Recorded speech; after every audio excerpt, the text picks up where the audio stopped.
absensi online terlebih dahulu ya di e-learning, karena absensi tersebut memiliki poin yang besar jika kalian mengisinya dan juga bisa tepat waktu dalam mengisi absensi tersebut. Oke, kali ini kita akan belajar mengenai struktur dan fungsi pencernaan makanan pada manusia. Coba Ibu ingin tanya, siapa yang masih ingat minggu lalu kita belajar tentang apa? Iya, betul, minggu lalu kita belajar tentang nutrisi. Coba siapa yang bisa menyebutkan apa saja jenis-jenis nutrisi itu? Iya, jenis nutrisi itu ada 6, yaitu ada karbohidrat, ada lemak, protein, ada mineral, vitamin, dan air. Sekarang Ibu ingin bertanya nih, setiap hari kalian mengkonsumsi makanan apa saja ya? Lalu pernah tidak kalian memikirkan makanan yang kalian konsumsi itu akan kemana? Lalu melewati organ apa saja ya? Nah, untuk menjawab pertanyaan tersebut, mari ikuti pembelajaran hari ini ya. Sebelum memulai pelajaran, Ibu akan menyampaikan tujuan pembelajaran hari ini. Tujuan pembelajaran hari ini yaitu setelah mengikuti proses pembelajaran, peserta didik diharapkan mampu yang pertama, mendeskripsikan pencernaan mekanis dan kimiawi, lalu menjelaskan struktur dan fungsi organ pencernaan makanan pada manusia, dan yang ketiga yaitu mendeskripsikan struktur dan fungsi kelenjar pencernaan. Oke, sekarang kita mulai saja ya pembelajaran hari ini. Silakan anak-anak juga baca materi yang sudah ada di e-learning ya. Nah, di sini kita bahas pertama ada proses pencernaan.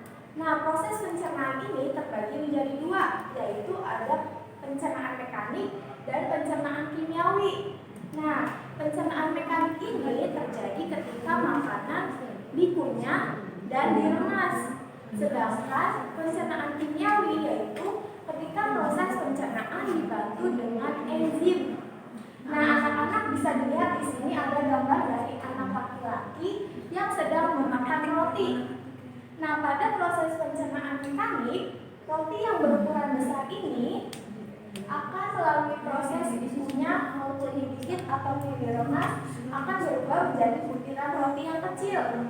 Sedangkan pada pencernaan kimiawi, roti tersebut akan dipecah molekulnya menjadi yang lebih kecil dengan bantuan enzim. Nah, di sini molekul amilum dipecah menjadi molekul glukosa. Yang selanjutnya ada saluran pencernaan. Nah, saluran pencernaan ini terdiri dari 6, yaitu ada mulut, selanjutnya ke kerongkongan atau esofagus, lalu ke lambung, ke usus halus, usus besar, dan terakhir ke anus. Lalu sekarang kita bahas satu persatu nih dari saluran pencernaan tadi. Nah, di sini ada mulut. Mulut ini terdiri dari bibir, ada langit-langit atas, lalu ada lulah, ada lidah, ada gigi geraham, lalu gigi taring, dan ada gigi seri. Nah, pada mulut ini terjadi dua proses pencernaan, yaitu ada secara mekanik dan secara kimiawi. Nah, secara mekaniknya sendiri, makanan yang masuk ke dalam mulut itu akan dihancurkan oleh gigi. Secara kimiawinya dilakukan oleh enzim ptyalin yang akan dihasilkan oleh kelenjar ludah. Nah, enzim ptyalin ini akan memecah molekul amilum menjadi molekul maltosa. Selanjutnya ada kerongkongan. Nah, pada kerongkongan ini akan terjadi gerak peristaltik pada dinding kerongkongannya, yaitu akan meremas-remas makanan yang tadi sudah melewati mulut. Nah, pada kerongkongan ini gerak peristaltik tadi akan menyampaikan makanan dari mulut, kerongkongan lalu ke lambung. Di sini dapat terlihat ada gambar dari esofagus atau kerongkongan. Lalu dilanjutkan ke lambung. Selanjutnya yaitu lambung. Nah, di sini ada gambar dari lambung. Bagian dari lambung ini di sini ada rongga lambung, lalu ada katupnya. Nah, pada lambung ini terjadi dua proses pencernaan makanan, yaitu mekanis dan kimiawi. Nah, proses mekanisnya sendiri yaitu saat otot lambung berkontraksi mengaduk bolus. Nah, bolus ini merupakan makanan yang sudah tercampur dengan air liur dan berbentuk bola-bola. Lalu untuk secara kimiawinya sendiri, bolus yang tadi akan tercampur dengan getah lambung yang mengandung enzim pepsin, renin, dan asam klorida. Nah, untuk pepsinnya sendiri berfungsi mengubah protein menjadi pepton, lalu renin yaitu berfungsi mengendapkan protein susu menjadi kasein. Nah, tadi kan ada asam klorida ya. Nah, asam klorida itu menyebabkan pH pada lambung menjadi asam sehingga dapat membunuh kuman yang masuk bersama dengan makanan. Selanjutnya ada usus halus. Nah, di sini usus halus yaitu terdiri dari 3. Ada usus 12 jari atau duodenum, lalu ada usus tengah atau duodenum, dan ada usus penyerapan atau ileum.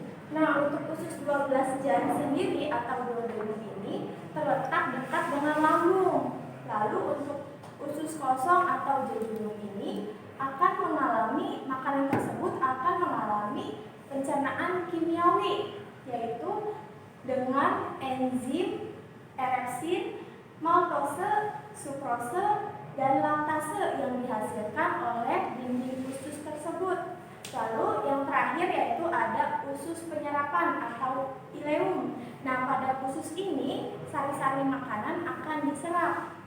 Selanjutnya ada usus besar. Nah, usus besar sendiri terdiri dari 3 bagian. Ada di sini kolon naik, kolon mendatar, dan ada kolon turun. Nah, pada usus besar ini berfungsi untuk yang pertama mengatur kadar air sisa makanan, lalu tempat pembentukan vitamin K, lalu melakukan gerak peristaltik untuk mendorong feses atau kotoran dari usus besar ke anus. Nah, pada usus besar ini terjadi penyerapan air dan pembusukan makanan oleh bakteri Escherichia coli. Selanjutnya yaitu ada yang terakhir, bagian saluran pencernaan yang terakhir yaitu ada anus. Nah, bagian akhir usus besar tadi yaitu dinamakan rektum. Nah, di sini ada rektum. Panjang dari rektum ini kurang lebih yaitu 15 cm dan bermuara di anus. Ini anus. Nah, sisa makanan yang akan dikeluarkan dalam bentuk feses melalui anus. Nah, sisa pencernaan tadi jika berbentuk cair maka akan disaring terlebih dahulu dalam ginjal lalu dikeluarkan dalam bentuk air seni. Nah, yang selanjutnya kita bahas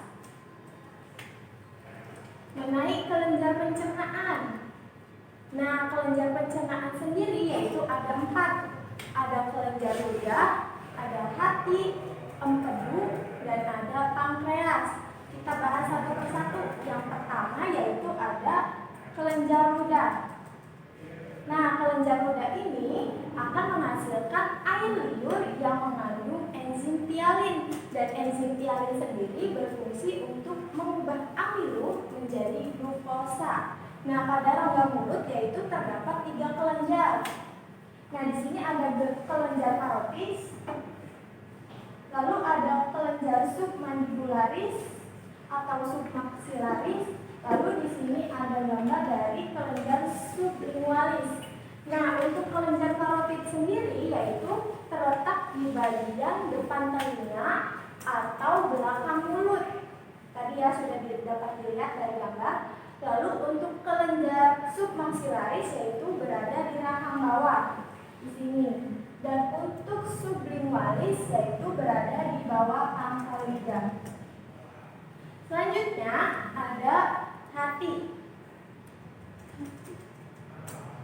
Nah, di sini ada gambar dari hati ya. Nah, hati ini merupakan kelenjar yang terletak di bawah sekat rongga badan. Nah, pada hati ini akan menghasilkan cairan berwarna kuning kehijauan yang terkumpul di kantung empedu. Di sini ada kantung empedu. Nah, sari-sari makanan sebelum diedarkan ke seluruh tubuh, maka akan terkumpul ke hati terlebih dahulu melalui pembuluh vena porta. Nah, racun yang ada di makanan tersebut disaring terlebih dahulu di hati, lalu akan baru disalurkan ke seluruh tubuh. Nah, yang selanjutnya yaitu ada empedu. Nah, di sini ada gambar dari kantong empedu.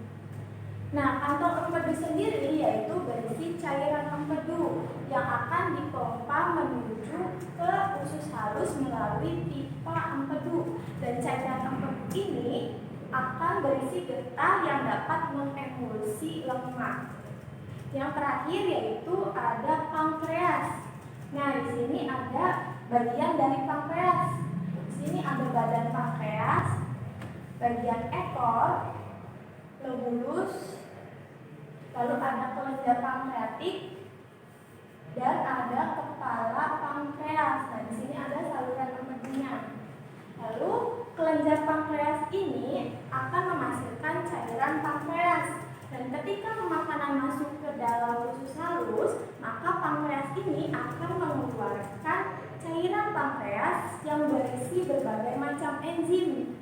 Nah, enzim-enzim tersebut akan mencerna karbohidrat, lalu protein, dan lemak.